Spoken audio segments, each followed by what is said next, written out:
More than 100 schools and businesses across the region are closed today. You can see that list scrolling at the bottom of your screen. You can also find our closures and delays on WHEC.com. Well, this Arctic blast is creating a headache for travelers up and down the East Coast. Take a look at the list of departures and arrivals at our airport. You can just see them. Canceled, canceled, canceled, delayed for the most part.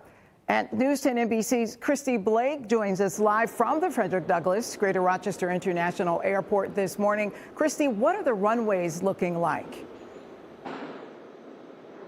The Rochester Airport here, officials, they work days in advance trying to clear the runways, de-ice the planes as quickly as possible. But still, with the amount of snow we've gotten, they are working around the clock trying to get as many flights off the tarmac and to their final destinations. You looked at those arrivals and those departures. A lot canceled this morning. There's not going to be a flight landing in Rochester for several hours. When we look at the departures board, the first 6 either delayed or canceled. It's not until 11 o'clock where we have an on-time flight leaving for Boston. One of the Chicago flights delayed. They could be leaving as soon as 8 this morning, but really they are just sitting at the gate past security waiting for when it might be their turn to take off. One flight, the only flight that's left this morning, a 6 a.m. flight to Philadelphia. I spoke to 2 women who are on that flight hoping to make it all the way to Houston.